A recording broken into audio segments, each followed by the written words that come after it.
Bismillahirrahmanirrahim and Assalamu alaikum. Welcome to Gohar Publishers. This is Hamna bint Shehzad. Our motto is redefining the geography of education through digital resources for conceptual learning. Dear teachers and dear students, आज के इस video lesson में हम देखेंगे history for the grade 8 का unit number 3 and the title of unit is world war 1 and world war 2. तो start करते हैं आज का video lesson. Now world war 2 के बारे में अगर हम बात करें तो वर्ल्ड वॉर 2 1939 से 1945 तक जो है वो जारी रही है.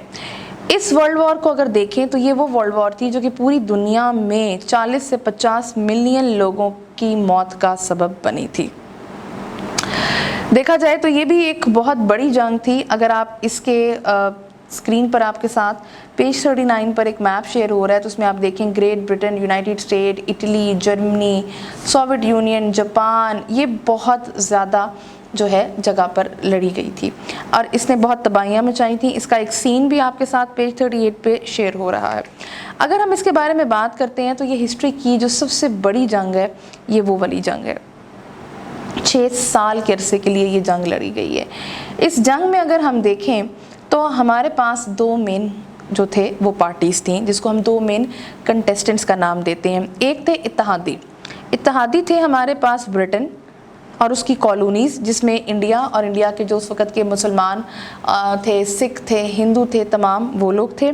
फ्रांस था, USSR था, USA था, चाइना था और ये इसके अलावा भी कई ममालिक थे जिनको नाम दिया जाता है अलाइड कंट्रीज़ का. इसके बाद एक्सेस पावर थी. एक्सेस पावर में हमारे पास 3 मुल्क आते हैं जिसमें जर्मनी, इटली और जापान था और एक्सेस पावर इन्होंने बनाई थी. अब देखते हैं कि सबसे पहले जो हमारे पास वर्ल्ड वॉर 2 थी उसकी वजूहात क्या थी. वर्ल्ड वॉर 2 की 4 वजूहात थी. एक उसका इमीडिएट कॉज था, एक जर्मनी में हिटलर की और इसके अलावा इटली में बेनिटो मुसोलिनी की जो डिक्टेटरशिप थी वो थी, रिवेंज था जर्मनी का और लीग ऑफ नेशंस थी. तो अब देखते हैं कि बेसिकली ये क्या था. इमीडिएट कॉज के बारे में बात करें तो सितंबर 39 में जर्मनी ने पोलैंड से डिमांड की कि उसको डेंजिंग पोर्ट जो कि मुआहदे के मुताबिक एक फ्री पोर्ट सिटी था, जो कि ट्रीटी ऑफ वर्सलीज का जो मुआहदा था उसके मुताबिक एक फ्री पोर्ट सिटी था, वो उसके हवाले कर दिया जाए. पोलैंड के रिस्पांस के बगैर ही, अभी पोलैंड की तरफ से कोई रिस्पांस नहीं आया था कि जर्मनी ने पोलैंड पर अटैक कर दिया और डेंजिंग पोर्ट के ऊपर कब्जा कर लिया. ये देखते हुए फ्रांस और ब्रिटेन जो कि इत्तेहादियों में थे तो उन्होंने जर्मनी के ऊपर हमला कर दिया और जर्मनी के अगेंस्ट एक जंग का आगाज़ हो गया 3 सितंबर 1939 में और इस तरह सेकेंड वर्ल्ड वॉर स्टार्ट होती है. अब नेक्स्ट प्रॉब्लम थी dictatorship in Germany and Italy.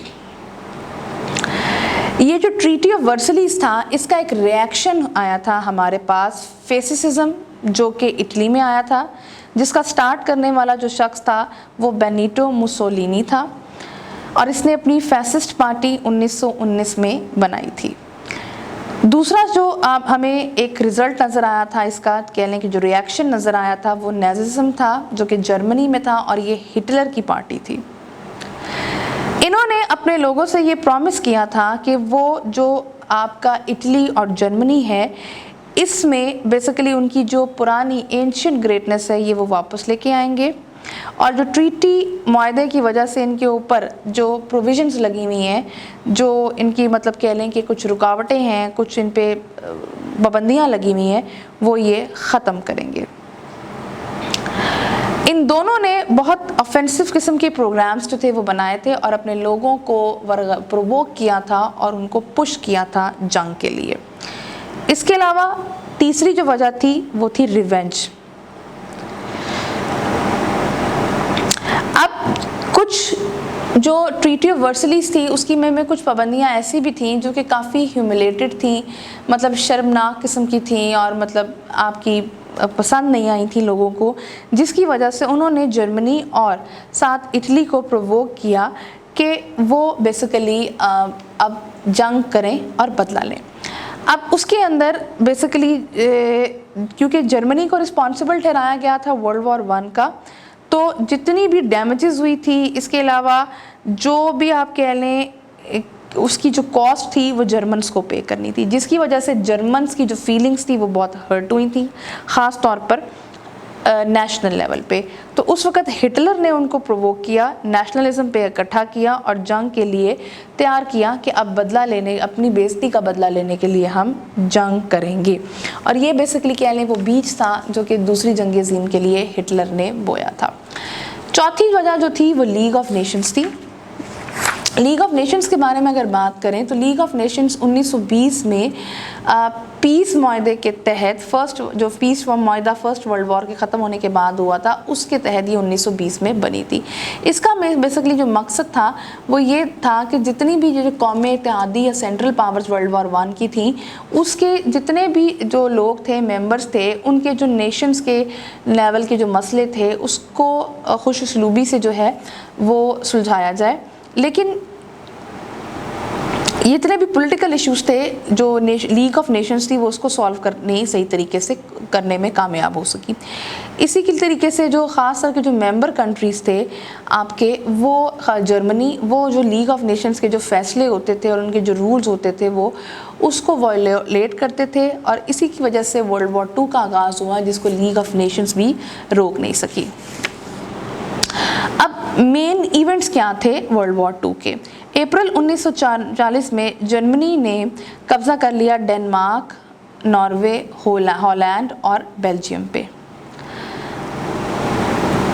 Germany ने हमला किया फ्रांस के ऊपर भी जून 1940 में, लेकिन वहाँ पर जर्मनी को वहाँ पर हमला कर दिया।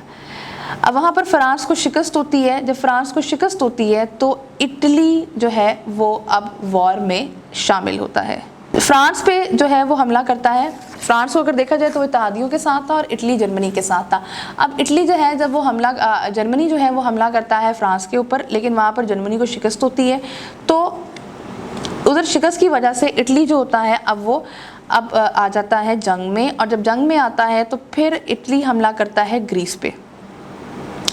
जर्मनी कब्जा कर लेता है यूगोस्लाविया पे। दिसंबर 1941 में जापान जो है वो हमला कर देता है पर्ल हार्बर पे ऊपर। इस इवेंट की वजह से अमेरिका जो होता है वो वॉर में शामिल हो जाता है। जापान जो है वो अब जो है वो अमेरिका के ख़िलाफ़ जो है और ब्रिटेन के ख़िलाफ़ जो है वो डिक्लेयर कर देता है एक वॉर। जापान जो है वो कब्ज़ा कर लेता है हांगकांग पे, फिलिपाइंस पे, सिंगापुर पे और बर्मा में। जैसे ही आपका अमेरिका, यूनाइटेड नेशंस जो है, यूनाइटेड स्टेट ऑफ अमेरिका जो है वो जंग में शामिल होता है, तो आपकी तो जो इत्तेहादी क़ुव्वतें होती हैं वो ज़्यादा ताकतवर हो जाती हैं। आप इत्तेहादी प्लान करते हैं कि हम काउंटर अटैक्स करेंगे। इटली को 1943 में शिकस्त होती है। आपके इत्तेहादी फौज जो होते हैं वो फ्रांस के 1944 में फ्रांस के ऊपर कब्ज़ा कर लेते हैं। जर्मनी जो होता है उसको भी जो है उसके इर्द गिर्द भी घेराव डाल देते हैं जितने भी इत्तेहादी होते हैं।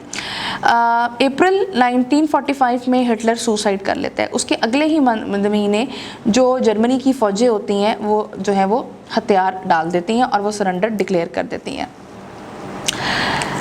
जैसे ही जर्मनी को शिकस्त होती है तो अगला काम यूनाइटेड स्टेट ऑफ अमेरिका ये करता है कि वो 6 अगस्त 1945 में हिरोशिमा, जो कि जापान का एक शहर है, उस पर एटम बम फेंकता है, जिसमें हज़ारों लोग जो होते हैं उनकी मौत होती है।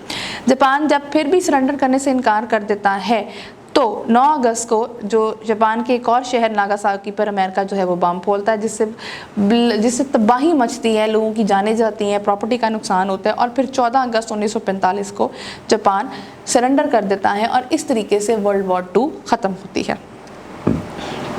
वर्ल्ड वॉर 2 अगर इसके हम कॉन्सिक्वेंसेस, इसके असरात देखें तो सबसे बड़ा असर तो ये हुआ था कि इटली, जर्मनी और जापान के अंदर जो कि डिक्टेटरशिप थी उसको शिकस्त होती है बहुत बुरी तरीके से, और दुनिया में एक नई चीज़ प्रमोट होती है जिसको हम कहते हैं डेमोक्रेटिक आइडिया। तो फेसिज्म, नाजिज्म और इम्पेरियलिज्म ये तीनों हमेशा के लिए ख़त्म हो जाते हैं। जर्मनी कुछ हिस्सों में तकसीम हो जाता है जिसमें वेस्ट जर्मनी और ईस्ट जर्मनी होते हैं। वेस्ट जर्मनी जो होता है वो Britain, France, USA and east और के पास होता है, और ईस्ट जर्मनी जो होता है वो यूएसएसआर के पास होता है। इस वॉर के एंड पे दुनिया जो है वो दो ब्लॉक्स में डिवाइड हो जाती है। एक होता है रशियन ब्लॉक्स जो कि बेसिकली कम्युनिज्म को सपोर्ट करता है, कम्युनिस्ट गवर्नमेंट जो है वो ईस्ट यूरोप में लाई जाती है, और दूसरा होता है आपका अमेरिकन ब्लॉक जो कि डेमोक्रेसी को सपोर्ट करता है।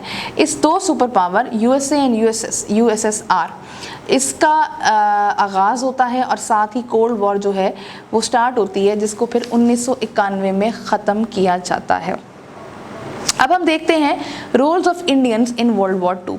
इंडियन आर्मी जब वर्ल्ड वॉर टू लड़ रही थी तो उस वक़्त, क्योंकि ये इत्तेहादों के साथ थी, तो उस वक़्त इनको जो एक्चुअल ज़रूरत पड़ी थी आपके north and eastern African campaign में, वेस्टर्न डेजर्ट कैंपेन के ऊपर, वहाँ पर इनको ज़रूरत पड़ी थी मुसलमानों की, और जो जितने भी आप कह लें कि जो बरसगीर पाको हिंद में हिंदू और मुसलमान और सिख थे, वहाँ पर इनके पास 2.5 मिलियन से ज़्यादा इंडियन ट्रूप्स जो थे वो इस जंग में जो थे वो शामिल हुए थे, एक्सिस फोर्सेस के अलावा। सेकेंड वर्ल्ड वॉर के स्टार्ट में 1939 में ब्रिटिश गवर्नमेंट को इंडिया के जो लोग थे उनकी सपोर्ट की ज़रूरत पड़ी। उस वक़्त का जो वायसराय था उसने गांधी को और कायदे-ए-आज़म मोहम्मद अली जिन्ना को अपने पास बुलाया निगोसिएशन के लिए। उसने कहा कि अब अगर आपको हमें जंग लड़नी है बाकी मुल्कों के साथ, तो हमें अपने लेवल पे यूनिटी और पीस चाहिए बरसगीर के अंदर। और ब्रिटिश जो गवर्नमेंट थी उसको ये एहसास हो गया कि ये जंग वो मुसलमानों, हिंदू और सिख के बगैर नहीं जीत सकते। इसीलिए जो उस वक़्त जो कि बरतानिया हुकूमत थी, उन्होंने वहाँ के जो रहने वाले नेटिव लोग थे, बरसगीर के रहने वाले, उनको बहुत ज़्यादा कंसेशंस ऑफ़र किए, उनको बहुत ज़्यादा सर्विस, जिसके बदले में मुसलमान, हिंदू, सिख जो लोग वहाँ के रहने वाले थे उन्होंने अपनी सर्विसेज जंग के लिए दी, जिसने उनके ब्रिटिश जो गवर्नमेंट थी उसके दिल में इन लोगों के लिए, बरसगीर के लिए एक सॉफ्ट कॉर्नर डेवलप किया।